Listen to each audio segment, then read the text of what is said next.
بسم اللہ الرحمن الرحیم۔ اللہم صلی علی محمد وعلی آل محمد کما صلیت علی ابراہیم وعلی آل ابراہیم انک حمید مجید۔ اللہم بارک علی محمد وعلی آل محمد کما بارکت علی ابراہیم وعلی آل ابراہیم انک حمید مجید۔ رب اشرح لی صدری ویسر لی امری واحلل عقدۃ من لسانی یفقہوا قولی۔ رب یسر ولا تعسر وتمم بالخیر، نحمدہ ونصلی علی رسولہ الکریم، اما بعد۔ اعوذ باللہ من الشیطان الرجیم، بسم اللہ الرحمن الرحیم۔ ماہ مقدس رمضان المبارک اللہ رب العزت اور اس کے رسول صلی اللہ علیہ وآلہ وسلم کی رضا، والدین کی عظمت اور ان کی اطاعت، یہ تینوں موضوع پچھلے 10 دن سے الحمدللہ چل رہے ہیں۔ اور چونکہ ماہ مقدس چل رہا ہے، ویسے ہی اس ماہ مقدس میں الگ سے کچھ ایکسٹرا نیکیوں کا اضافہ اللہ رب العزت کر دیتا ہے۔ نوافل کا ثواب فرض تک پہنچ جاتا ہے، فرض کا ثواب اللہ رب العزت 70 گنا زیادہ بڑھا دیتا ہے۔ تو الحمدللہ اللہ کا بہت احسان، بہت کرم ہے کہ سیکھنے سکھانے کا یہ دور ایک دوسرے کے ذریعے اللہ رب العزت نے یہ شروع کروایا ہے۔ اللہ رب العزت ہم سب کو عمل کی بھی توفیق عطا فرمائے۔ اسی ماہ مقدس نماز، روزہ، زکوٰۃ اور اپنے اولو الامر سے مراد ہوتا ہے ہمارے بزرگ، ہمارے بڑے، ہمارے حکمراں، سارے لوگ اس میں آ جاتے ہیں۔ اصل میں تو ہمارے والدین بھی ہمارے حکمراں ہی ہیں، تو ہم حکمراں مطلب جو ہم پر حکومت کرے۔ یوں تو پوری کائنات پہ اللہ رب العزت کی حکومت ہے، لیکن دنیاوی اسباب کے اعتبار سے ہمارے والدین بھی ہمارے حکمراں ہیں، ان کی ہم پر حکومت ہے، تبھی تو ہمارے لیے واجب ہے ان کا کہنا ماننا۔ اسی طرح تبھی تو ہمارے اوپر واجب ہے اپنے رب کا کہنا ماننا، کیونکہ وہ حکمراں ہے۔ تو اسی سلسلے کی ایک حدیث آج لیتے ہیں۔ راوی نئے ہیں آج، حضرت ابو امامہ رضی اللہ تعالیٰ عنہ حدیث کے راوی ہیں۔ فرماتے ہیں ان ابی امامہ یقول سمعت رسول اللہ صلی اللہ علیہ وآلہ وسلم یقول ایھا الناس انہ لا نبی بعدی ولا امۃ بعدکم الا فاعبدوا ربکم وصلوا خمسکم وصوموا شہرکم وادوا زکاۃ اموالکم طیبۃ بہا انفسکم واطیعوا اولو امرکم تدخلوا جنہ ربکم۔ طبرانی کی حدیث ہے۔ ترجمہ حضرت ابو امامہ سے مروی ہے، فرماتے ہیں کہ میں نے حضور نبی اکرم صلی اللہ علیہ وآلہ وسلم کو یہ فرماتے سنا۔ کس نے سنا؟ حضرت ابو امامہ رضی اللہ تعالیٰ عنہ نے۔ آپ صلی اللہ علیہ وسلم کا ارشاد مبارک ہے، اے لوگو جان لو میرے بعد کوئی نبی نہیں اور نہ ہی تمہارے بعد کوئی امت ہے۔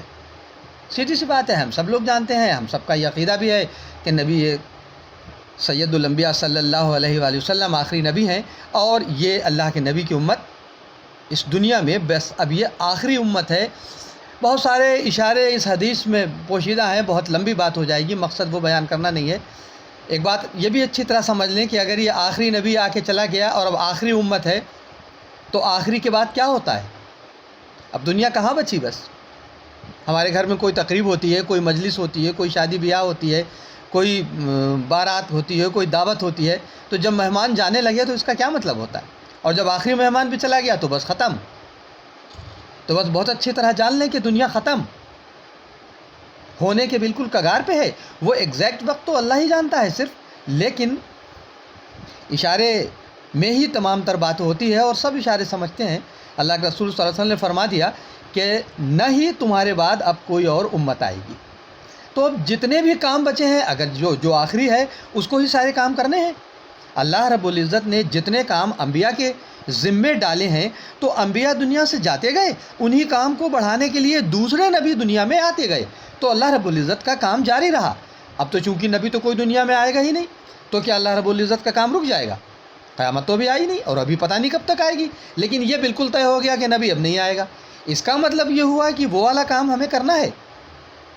جب تک اللہ کے رسول صلی اللہ علیہ وسلم کی امت کا ایک فرد بھی باقی ہے، اللہ کی دعوت کا کام جو بھی باقی ہے اس کو کرنا ہے۔ انبیاء نہیں آئیں گے، بس وہ ایک بات الگ ہو گئی۔ انبیاء نہ آنے کا ایک اور مطلب یہ بھی ہوتا ہے کہ کوئی اب نئی شریعت نہیں آئے گی، کیونکہ جب کوئی رسول آتا ہے تو پھر وہ اپنی نئی شریعت بھی لے کے آتا ہے۔ لیکن اللہ رب العزت نے قرآن مقدس میں فرما دیا ہے کہ تمہاری شریعت مکمل ہو گئی، ہم نے تمہارے لیے یہ دین پسند کر لیا، بس اب کوئی شریعت نہیں، کوئی نیا دین نہیں، کوئی نبی نہیں، کوئی امت نہیں۔ تو بس اب جو کرنا ہے وہ ہمیں اپنے نبی صلی اللہ علیہ وسلم کا کہنا مان کر کرنا ہے۔ اللہ کے رسول صلی اللہ علیہ وسلم یہاں یہی ارشاد فرما رہے ہیں کہ جان لو میرے بعد کوئی نبی نہیں اور نہ ہی تمہارے بعد کوئی امت ہے۔ خبردار، صرف اپنے رب کی عبادت کرو۔ ظاہر ہے یہی مقصد اللہ کے رسول صلی اللہ علیہ وسلم کی بعثت کا رہا۔ آج سے 1440 سال پہلے عبادت بدل چکی تھی، لات و منات و عزا اور جانے کن کن بتوں کی عبادت ہوا کرتی تھی۔ اللہ کے رسول صلی اللہ علیہ وسلم کے آنے کا مقصد اکیلا اور واحد اللہ کی وحدانیت کا پوری امت سے اقرار کروانا تھا۔ تو اب اللہ کے رسول یہ جملہ فرما رہے ہیں کہ خبردار، صرف اپنے رب کی عبادت کرو۔ رب کی عبادت کرو، نماز روزہ یہ فرائض میں بھی شامل ہے۔ رب کی عبادت کا مطلب ہے اپنے بندگی کا حق ادا کرو۔ اللہ نے تمہیں عبادت، لفظ عبد سے عبادت بنا ہے، عبد مانے ہوتا ہے بندہ، ہم اللہ کے بندے ہیں، تو وہ تو ہمارے اوپر فرائض ہیں کہ ہم اس کی عبادت کریں، لیکن اللہ رب العزت نے اور جو تمام احکامات ہمیں بتائے ہیں وہ سب کے سب عبدیت میں داخل ہیں۔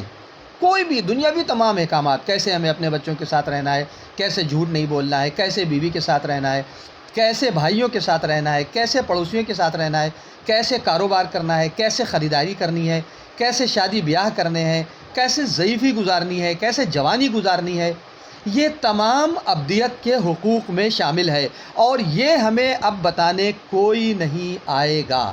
پہلی امتوں میں یہ گنجائش رہتی تھی کہ ہم گمراہ ہوئے تو پھر نبی آ گیا، پھر گمراہ ہوئے پھر آ گیا، کوئی بات نہیں، ہم سدھرتے رہے۔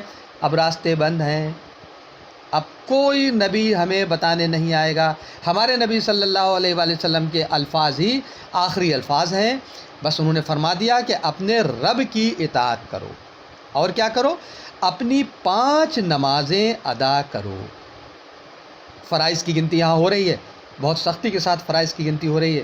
اپنی 5 نمازیں مسلسل ادا کرتے رہنا، بالکل بھی اس میں کوتاہی کسی قسم کی اللہ رب العزت کو برداشت نہیں ہے۔ یہ سب سے پہلی چیز ہوگی جو اللہ رب العزت کی بارگاہ میں جب ہم اس کے پاس حاضر ہوں گے تو سب سے پہلی چیز یہی پوچھی جائے گی۔ پھر کیا کرو؟ اپنے ماہ رمضان کے روزے رکھو۔ ہم سب جانتے ہیں یہ بھی ہمارے فرائض میں آ گیا۔ تمہارے لیے ایک موقع ہے، اگلے سال تمہاری زندگی پتہ نہیں ہو کہ نہ ہو، نماز کا وقت تو چلو ہر 5 وقت میں بہت جلدی 2-3 گھنٹے میں آ جاتا ہے، حالانکہ اس کا بھی ہمیں بالکل پتہ نہیں کہ ظہر میں ہم نے پڑھی ہے تو عصر میں پڑھیں گے کہ نہیں پڑھیں گے، عصر پڑھی ہے تو مغرب پڑھیں گے کہ نہیں پڑھیں گے، بالکل نہیں پتہ، لیکن پھر بھی جلدی وقت آ جاتا ہے، ہم پڑھتے رہتے ہیں۔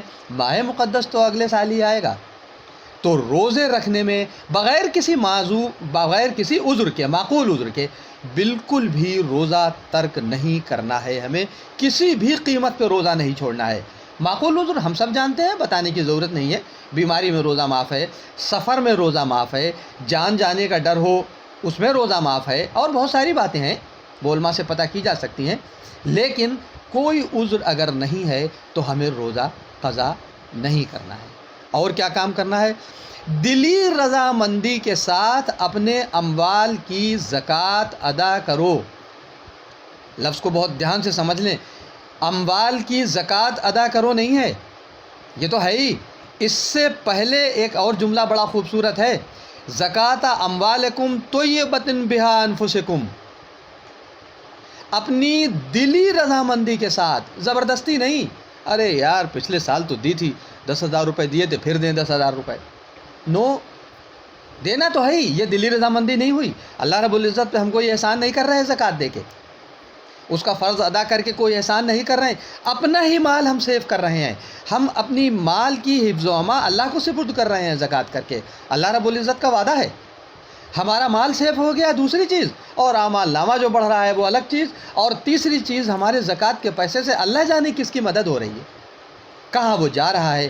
بہت سارے لوگ ہیں جو ہمارے ساتھ عید میں شریک نہیں ہو پاتے، اسی بہانے شریک ہو جائیں گے، اسی بہانے ان کے کچھ اخراجات چل جائیں گے، اسی بہانے ان کے بچوں کے کپڑے بن جائیں گے، اسی کے بہانے ان کو رزق مل جائے گا، اسی کے بہانے ان کے ہو سکتا ہے گھر پہ چھت پڑ جائے۔ تو ہمیں یہ دلی خوشی کے ساتھ دینا ہے، بہت دھیان سے اس جملے کو سمجھ لیں، اموالکم طیبۃ بہا انفسکم، دلی رضامندی کے ساتھ، خوش اسلوبی کے ساتھ، باقاعدہ گن کے اپنے اموال مطلب اموال کو بتانے کی ضرورت نہیں ہے، جتنا بھی ہمارے پاس مال ہے یہ ہم سب جانتے ہیں، کوئی کسی کا نہیں جانتا، ہمارے پاس پیسے ہیں، ہمارے پاس زیور ہے، ہمارے پاس مویشی ہیں، جو بھی جہاں جس سسٹم سے رہتا ہے وہ اپنے اموال جانتا ہے، باقاعدہ اس کو جمع کریں، اس کو گنیں، اس کی پرسنٹیج ہمیں معلوم ہے 2.5% ہوتی ہے، کچھ پوچھنے کی ضرورت نہیں، اس کو خوشی کے ساتھ نکالیں، پوچھ کے نکالیں، ایک دوسرے کو ترغیب دیں، ہم اپنے بھائی سے بھی پوچھیں، جس راہ اچھی راہ پہ ہمیں معلوم ہے ہم چل رہے ہیں، ہم اپنے بھائی کو بھی اس راہ پہ چلائیں، اس سے پوچھیں، کوئی ضرورت مند ہو تو ہم تذکرہ کر لیں اپنے جو قارئ سے بھی کہ ہے بھائی کچھ دیکھو وہاں فلانی جگہ ضرورت ہے، شاید تمہیں معلوم نہ ہو تو لاؤ ہم پہنچا دیں، یا ہمارے پاس ہیں لو تم پہنچا دو، اس کو باقاعدہ تذکرہ کریں، دلی رضامندی کے ساتھ، خوش ہو کے، بار بار اس لفظ پہ غور کریں کہ اللہ رب العزت یہ فرما رہا ہے، اللہ کا رسول یہ فرما رہا ہے کہ دلی رضامندی کے ساتھ اپنے اموال کی زکوٰۃ نکالیں، یہ ہو گیا۔ اور کیا کریں؟ اور اپنے عادل حکمرانوں کی اطاعت کریں۔ یہ عادل حکمراں کون ہیں؟ یوں تو ہمارے حکمراں ہماری حکومت ہے، ہم اس کو اپنا حکمراں تصور کر سکتے ہیں، لیکن اگر کوئی قانون ہماری شریعت سے ٹکراتے ہیں تو ہمیں وہاں اپنے حکمراں کی بات نہیں ماننی ہے۔ کوئی بھی قانون حکومت کا اگر ہمارے شریعت کے کسی قانون سے ٹکرا رہا ہے تو وہ حکمراں عادل نہیں ہے، ہمیں اس کی بات نہیں ماننی ہے، چاہے اس کے لیے ہمیں جس قدر احتجاج کرنا پڑے۔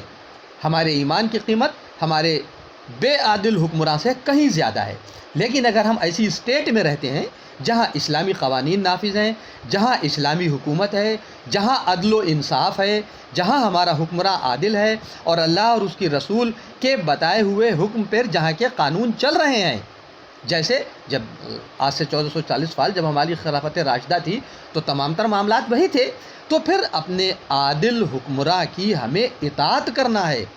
یہ بھی مطلب وجوبیت کے درجے میں آ رہا ہے، ہمارا مزاج کے اعتبار سے ہمارا حکمراں نہیں میل کھا رہا ہے، ہو سکتا ہے اس کا مزاج سخت ہو سکتا ہے ہمارا مزاج نرم ہو سکتا ہے اس کا نرم ہو، اس سے ہمیں کوئی لینا دینا نہیں ہے، لیکن اگر شرعی قانون نافذ ہے اور ہم ایسی اسٹیٹ میں رہ رہے ہیں جہاں تمام تر قانون عدل و انصاف کے ہیں تو ہمیں اپنے عادل حکمراں کی اطاعت کرنا ہے۔ بات لوٹ گھوم کے وہیں آ جاتی ہے، ظاہر ہے عادل حکمراں ہے تو وہ اللہ اور اس کے رسول کے قانون نافذ کر رہا ہے تو ہم اس کا حکم مان رہے ہیں، اس کا مطلب ہم اپنے رب کا حکم مان رہے ہیں، اس کا مطلب ہم اپنے نبی کا حکم مان رہے ہیں، بالکل سیدھی سی بات ہے۔ اسی طرح ہم اپنے اولو الامر اور علماء کی بات لے لیں، چاہے اپنے والدین کی بات لے لیں، چاہے بزرگوں کی بات لے لیں، چاہے اپنے استاد کی بات لے لیں، اگر وہ ہمیں اللہ رسول کی بات بتا رہے ہیں اور ہم ان کا کہنا مان رہے ہیں تو اس کا مطلب ہے کہ ہم اللہ اور اس کے رسول کا کہنا مان رہے ہیں، بالکل سیدھی سی بات ہے۔ ہمارے والدین یا ہمارے استاد یا ہمارے حاکم خدا نہ خواستہ ہمیں شریعت سے ہٹ کے کوئی بات نہیں بتا رہے ہیں، اتنی تو ہمیں بھی عقل ہے، اتنی تو ہمیں بھی سمجھ ہے، ظاہر ہے یہی مطلب اللہ اور اس کے رسول کا یہاں بتانے کا ہے۔ یہ 5 باتیں ہم نے بہت دھیان سے سمجھ لیں، اپنے رب کی عبادت 5 وقت کی مقررہ وقتوں پر نماز کے ساتھ، ماہ مقدس جو ہمیں اس وقت ملا ہوا ہے، اللہ سے دعا ہے اللہ یہ ماہ مقدس جتنا بھی بچا ہوا اب ہے ہم سب سے بہت احسان کے ساتھ، لفظ احسان اللہ کو بہت پسند ہے، احسان مطلب ہم بتا چکے ہیں حسن طریقے سے، اچھے طریقے سے یہ ہم سے گزرے اور اس کے بعد آنے والے متعدد ماہ مقدس ہم سب کو میسر ہوں تاکہ ہم اللہ رب العزت کو راضی کر کے اپنی مغفرت پالیں۔ اور کیا کریں؟ اپنی دلی خوشی کے ساتھ اپنے اموال کی زکوٰۃ دیتے رہیں اور اپنے اولو الامر حکمرانوں کی، عادل حکمرانوں کی، اپنے بڑوں کی اطاعت کرتے رہیں، تو ہوگا کیا؟ آخری جملہ، تو تم اپنے رب کی جنت میں داخل ہو جاؤ گے۔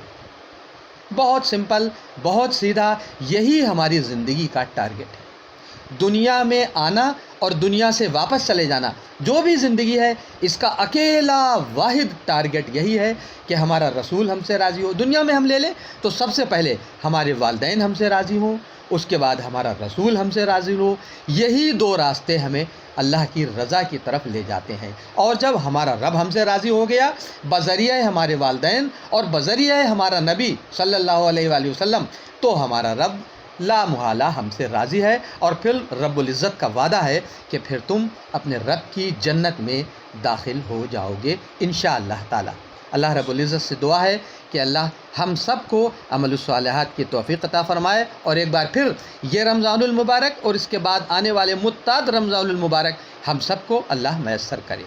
وما علینا الا البلاغ۔ السلام علیکم۔